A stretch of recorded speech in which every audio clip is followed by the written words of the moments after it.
నీతో దేవుని చిన్న మాట. ప్రియ శ్రోతలందరికీ యేసుక్రీస్తు నామములో శుభవందనాలు. ప్రియులారా, బాగున్నారా? మీరందరూ బాగుండాలని, వాక్యం చేత స్థిరపరచబడాలని మీ కొరకు ప్రార్థిస్తూ ఈరోజు దేవుని వాక్యము కీర్తనల గ్రంథము 44వ అధ్యాయము 26వ వచనం. మా సహాయమునకు లెమ్ము, నీ కృపను బట్టి మమ్మును విమోచింపుము. ప్రభునందు ప్రియులారా, దేవుడు అడుగు వారందరికీ ఆయన సహాయము అందించువాడై ఉన్నాడు. ఎందుకు అంటే ఆయన నిద్రపోయేవాడు కాదు, ఆయన మెలకుగా ఉండేవాడు, నీ తోడుగా ఉండేవాడు, అనుక్షణము అనుదినము నిన్ను చూచేవాడు. మన అక్కర్ల పట్ల ఆయన శ్రద్ధ కలిగి ఉన్నాడు.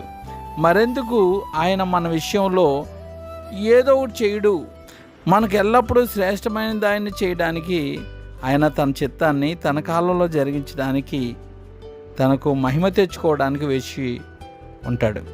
దేవుని ఆలస్యం ఆయన దయను పొందుకోవడానికే. ఎందుకంటే ఆయన కాలం పరిపూర్ణంగా ఉంటుంది. మనం వేచి ఉండాలి. ఆయనను విశ్వసించాలే కానీ ఆయనపై సనుక్కోకూడదు. సనుక్కోవడం సులువే కానీ ప్రభు ఎదుట మౌనంగా వేచి ఉండాలి. ఆయనను స్తుతించు. ఎందుకంటే ఒకరోజు నువ్వు ఎందుకు వేచి ఉండాల్సి వచ్చిందో ఆ విషయాలన్నీ నీకు అర్థమవుతాయి. అవి అర్థమయ్యే రోజు వస్తుంది. దేవుడు నీ అక్కర్లను ఎల్లప్పుడూ మదిలో ఉంచుకొని నీకు శ్రేష్టమైన దాన్ని ఇవ్వడానికి తన కార్యం జరిగిస్తాడు.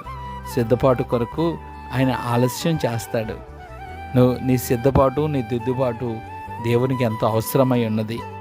ఆయన నీ మొర్రకు జవాబు ఇవ్వగలడని ఆయన కొరకు కనబడుతున్నావా? ఆయన అందు విశ్వాసం ఉంచి ఓపికగా వేచి ఉండు. ఆయన నీకు ఖచ్చితంగా జవాబు ఇచ్చి నన్ను దీవిస్తాడు. నీకు సహాయం చేయవాడు ఆయనే. నీకు సహాయం చేయవాడు ఆయనే. ఆమెన్. ఈ ఛానల్ లైక్ చేయండి, షేర్ చేయండి, సబ్స్క్రైబ్ చేయండి. God bless you all. మరణాత షాలం.